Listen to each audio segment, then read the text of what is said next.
Please subscribe to the channel and also click the bell icon to get notification. Hello guys, how are you? My name is Pradeep Kushwaha. आज हम आपके लिए लाए हैं एक बहुत ही informative case study.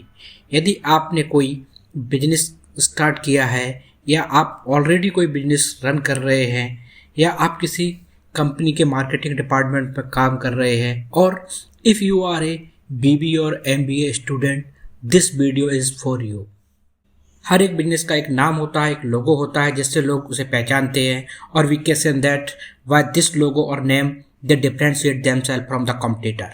So your business name, your business logo that identifies and distinguish the source of the goods of one party from those of the others are called intellectual property. मतलब आपका trademark एक ऐसी intellectual property है जिसको कोई copy नहीं कर सकता, बशर्ते आपने अपने ट्रेडमार्क को रजिस्टर्ड कराया हो। पर इंडिया में ज़्यादातर स्मॉल बिजनेसेस और कंपनीज अपने ट्रेडमार्क को रजिस्टर्ड नहीं कराते और फिर स्टार्ट होता है ट्रेडमार्क वायलेशन फाइट। ऐसा ही एक फाइट अभी बिग बास्केट और डेली बास्केट की बीच चल रहा है। Big Basket is a well known online grocery shopping brand which deliver to 25 cities across India to over 4 billion customers. On the other hand, daily Basket is just a startup जिसने अपना business India के कोयम्बटूर में start किया है और now they are planning to set up a super market type things in the city which they can be use as a delivery hub. पर the question is that why they are fighting. So recently Big Basket served a legal notice to Daily Basket और Daily Basket पर आरोप लगाया है कि वो trademark right का उल्लंघन कर रहे हैं क्योंकि वो डेली बास्केट में बास्केट वर्ड का यूज कर रहे हैं। बिग बास्केट का कहना है कि डेली बास्केट के अंदर जो बिग बास्केट का बास्केट वर्ड यूज हो रहा है वो बिग बास्केट के आंतरिक रूप से जुड़ा हुआ है, उसके साथ एसोसिएटेड है। बिग बास्केट एक बहुत ही वेल नोन ब्रांड है, so consumer would have a confusion कि Daily Basket is a Big Basket services. So Big Basket ने डेली बास्केट से कहा है कि उन्हें because they are violating trademark rules so they have to stop domain name Daily Basket. उनका जो online का नेम है delibasket.com उसको स्टॉप करना होगा। उन्हें अपना मोबाइल जो ऐप है उसको डिसकंटिन्यू करना होगा। उन्हें अपने ऑपरेशन को इमीडिएट स्टॉप करना होगा और उनका जो डोमेन नेम है delibasket.com उसको ट्रांसफ़र करना होगा। उसके बाद उन्हें कोई भी सिमिलर नेम जिसमें बास्केट कंटेंट हो, बास्केट नाम जो वर्ड है उसको किसी भी अपने जो लोग नया कोई लोगो बना रहे हैं या अपने बिजनेस का नाम रख रहे हैं उसमें कोई भी ऐसे सिमिलर वर्ड का यूज नहीं करना होगा। Many have called Big Basket legal notice an example of corporate bullying, बदमाशी। बट कुछ लीगल एक्सपर्ट कह रहे हैं कि big basket can have merits because कोई भी नया जो ब्रांड आता है, कोई भी नया सिमिलर नेम यूज़ करता है, that can create a customer confusion. Customer के दिमाग में कन्फ्यूजन पैदा होगा कि जब वो ऑनलाइन शॉपिंग करने जाता है और जब वो प्ले स्टोर या ऐप स्टोर से डाउनलोड करता है ऐप को, तो जब वो सर्च करता है तो हो सकता है कि वो बिग बास्केट की जगह डेली बास्केट को डाउनलोड कर ले या उससे शॉपिंग कर ले। This is called the customer confusion. अपने अपने लोगों के अपने अपने मत हैं। Let's make a stand point on this case. Stand point. Let start from the brand. हम समझते हैं कि ब्रांड क्या होता है, कैसे काम करता है। तो ब्रांड कोई भी नेम हो सकता है, आपका एक लोगो हो सकता है, उसका एक स्पेसिफिक डिज़ाइन होगा, स्पेसिफिक कलर होगा और यदि आपने उसे इंडियन ट्रेडमार्क में रजिस्टर्ड कराया है तो then it is your intellectual property right. No one other can copy और मेक ए सिमिलर ट्रेडमार्क और यूज इट। तो इस ट्रेडमार्क से क्या होता है कि आप अपने आप को अपने कॉम्पिटिटर से डिफ्रेंशिएट करते हो। लोगों के दिमाग में आपकी एक इमेज बनती है कि हाँ, एक नाम याद रहता है कि ये नाम, ये लोगों से आप उसको अपने ब्रांड को एसोसिएट कर पाते हो। जैसे कि आप सपोज करें कि एयरटेल है, मारुति सुजुकी है, होंडा है, सबका एक ब्रांड है, उसका नेम है। तो आप उनसे जब उस नाम का कोई ऐड आता है तो आप उसको उसके प्रोडक्ट को क्लियरली उसके साथ एसोसिएट कर पाते हो।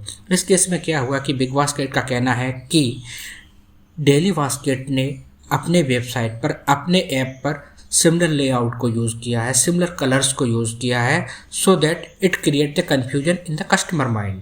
यदि कोई कस्टमर ऑनलाइन आके शॉपिंग करना चाहता है, यदि न्यू कस्टमर है तो उसे सबसे पहले एप्पल स्टोर से या गूगल स्टोर से ऐप को डाउनलोड करना होगा, और जब वहाँ वो जाके टाइप करेगा बिग बास्केट तो मे बी वहाँ पे वो कंफ्यूज हो जाए कि दे कैन अंडरस्टैंड दैट कि Daily Basket is just a service of the Big Basket. Big Basket is a well known brand, Daily Basket is just a startup. So इससे क्या फ़ायदा किसको होगा? डेली बास्केट को फ़ायदा हो सकता है, बिग बास्केट को ये फ्यूचर में जाके काफ़ी लॉस हो सकता है, क्योंकि सारे जो कस्टमर वहाँ पे शिफ्ट हो सकते हैं डेली बास्केट की तरफ।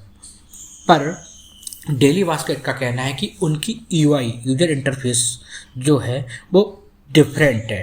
Category menu, search bar and product visuals जो है वो सिमिलर है, बट इस तरह की सिमिलरिटी तो ऑनलाइन प्लेटफॉर्म पे आप हर जगह देख सकते हैं। You can take example of the Grofers, Jio Mart, Amazon, Flipkarts. इन सब में भी आपको आजकल ग्रोसरी का आइटम्स मिलते हैं, उसमें भी ग्रोसरी की कैटेगरीज है। तो अब आप यदि वेबसाइट पे जाएंगे तो आप एक, क्योंकि डेली नीड्स हो गए, आपका डेयरी नीड्स हो गए, ग्रोसरीज हो गए, तो हर चीज़ की कैसे कैटेगरीज है। तो कैटेगरी को तो आप बदल नहीं सकते, आप उसका कलर चेंज कर सकते हैं, उसका थोड़ा नाम चेंज कर सकते हैं, जस्ट लाइक कि आप डेली नीड्स की जगह डेली एसेंशियल्स कर सकते हैं। इस टाइप से आपसे स्मॉल चेंजेस कर सकते हैं, बट कैटेगरी तो आपको सभी प्लेटफॉर्म पर सेम ही रखनी पड़ेगी, क्योंकि वो बिजनेस सारे जो है एक ही बिजनेस में online shopping. So now come to the next point. Next is big basket bullying or it's really a case of trademark violation? So Indian trademark, यदि आपने अपने ब्रांड को उसमें रजिस्टर्ड कराया है, so protect you very well. ये कैसे protect करता है कि ये ऐसे प्रोटेक्ट करता है कि आपने अपने ट्रेडमार्क को रजिस्टर्ड कराया हुआ है, तो सपोज यदि कोई न्यू स्टार्टअप या न्यू कंपनी उसी सेम नेम से आके रजिस्टर्ड कराती है तो उसका ट्रेडमार्क वहाँ पर रजिस्टर्ड नहीं होगा। They will check in their database, if they find there is already a similar name exist, they will not allow to register yourself. आपको कोई दूसरा नाम चूज करना पड़ेगा। दूसरा, if you miss use that name, कि आपने ट्रेडमार्क में रजिस्टर्ड कराया नहीं है और आप किसी बिग ब्रांड या वेल नोन जो इस्टेब्लिश ब्रांड है उसके ब्रांड को लेकर आपने उसमें थोड़ा बहुत चेंजेस करके अपना एक नया ब्रांड बनाया और मार्केट में उतार दिया, सो दैट कि आप थिंक कर रहे हैं कि लोगों के दिमाग में कन्फ्यूजन पैदा होगा, they will get to you और आपके यहाँ से परचेज करेंगे, तो उस केस में आपको इंडियन ट्रेडमार्क जो एक्ट है 1999 प्रोटेक्ट भी करता है। Let's see the history of basket word. Basket word का जो ओरिजिनली यूज़ किया था वो किया था गोदरेज नेचुरल बास्केट। ये गोदरेज ग्रुप ने सेटअप किया था 2005 में। इट्स ए रिटेल वेंचर, वहाँ उन्होंने इस वर्ड को सबसे पहले यूज़ किया था। उनके आप देखेंगे उनके स्टोर का नाम था Godrej Nature's Basket, which deal in the sales of groceries and various other food items as well as kitchen accessories. So यदि बिग बास्केट ये कह रही है कि उन्होंने बिग बास्केट में बास्केट वर्ड का यूज़ पहले किया है और कोई उस वर्ड का यूज़ नहीं कर सकता, तो I think big basket should itself be held responsible for trademark violation, but it's a matter of court. मेरा मानना है कि basket is a common name, so anybody can use it if someone is using with different color, style, font sizes, then he or she can use it. But यदि आप उसको dishonestly use कर रहे हैं, आप ये चाहते हैं कि किसी बिग ब्रांड का आप नेम यूज़ करेंगे, उसमें कुछ थोड़ा सा चेंजेस करके आप कस्टमर के माइंड में कन्फ्यूजन करेंगे, then definitely is a case of trademark violation. Similarly आप एग्जांपल देख सकते हैं कि आजकल ऑनलाइन कार सेलिंग, आप उसमें न्यू कार, यूज्ड कार आप खरीद सकते हैं। There are many sites available online, like आप देखेंगे आप car24, कारवालास, cartrade.com, कारदेखो.com। So if you see कि इन सभी जो मैंने आपको जो 5-6 जो ब्रांड के नेम बताए, इसमें देखेंगे तो आप कार वर्ड हर किसी में है। कार वर्ड एक कॉमन वर्ड है, वो हर ब्रांड उसको यूज़ कर रहा है। car24, कार बाले, cartrade.com, कार देखो। पर इनके लोगो, इनका कलर, इनके fonts are different. They are in the same business. They are on online business. So now the question is, what will happen if the case goes to trial? उसमें सबसे पहले ये होगा कि कोर्ट सारे फैक्ट्स को देखेगा, इनके लोगों को एनालाइज करेगा, देखेगा कि किसने कब ट्रेडमार्क के लिए रजिस्टर्ड कराया था, और उसमें ये देखेगा कि at the time of registration उन्होंने किन किन नेम को रजिस्टर्ड कराया था। Similar name are also important, कि उन्होंने उसमें क्या नेम को बताया कि इस नेम से भी यदि कोई रजिस्टर्ड कराता है then it will come under the violence of trademark.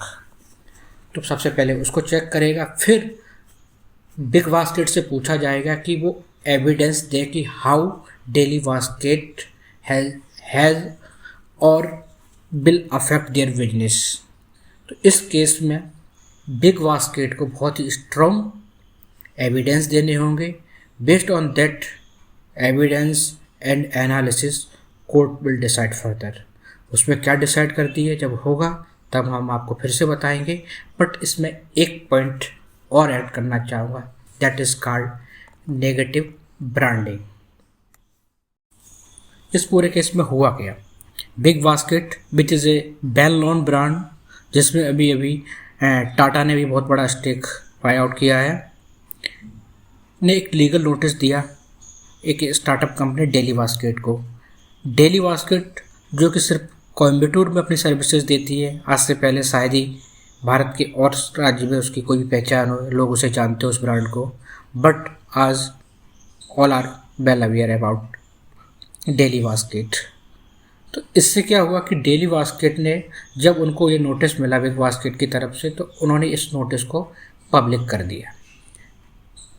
Suddenly they start getting sympathy from the customers, from the corporates, कि हाँ इसमें कुछ बुलिंग हो रही है, कारपोरेट बुलिंग हो रही है। इस नेगेटिव ब्रांडिंग को उन्होंने बहुत ही अच्छे तरीके से बुनाया और बहुत ही फ़ायदा हुआ उनको। उनके ब्रांड का नेम वेल नोन हो गया, बिना कोई एडवर्टाइजमेंट के, बिना कोई डिजिटल मार्केटिंग के, बिना कोई मार्केटिंग पर खर्चा किए उन्होंने अपने ब्रांड को X to Y पोजीशन पर लाकर खड़ा कर दिया है। सो हमें इससे क्या सीख मिलती है? हमें इससे ये सीख मिलती है, यदि आपने अभी कोई अपना बिजनेस स्टार्ट किया है, करने वाले हैं, तो जल्दी से जाकर आप अपने ब्रांड को रजिस्टर करा लीजिए, अपने ट्रेडमार्क को रजिस्टर करा लीजिए। बिकॉज यदि जब तक आपके पास आपके ब्रांड का रजिस्ट्रेशन नहीं है, आप कहीं भी लड़ नहीं सकते। कि सपोज कल की डेट में आज कोई बिजनेस स्टार्ट किया है, कल की डेट में आपका बिजनेस बहुत ग्रो करता है, somebody will come and can start use your name. आप वहाँ डिफेंड नहीं कर पाएंगे बिकॉज आपने अभी तक अपने ब्रांड को रजिस्टर नहीं कराया है। आई होप आपको ये वीडियो पसंद आया होगा। यदि आपने अभी तक इस वीडियो को लाइक और शेयर नहीं किया तो ये काम भी जल्दी से कर दीजिए, और हाँ, नेक्स्ट वीडियो पर क्लिक करने से पहले चैनल को सब्सक्राइब करना ना भूलें। धन्यवाद।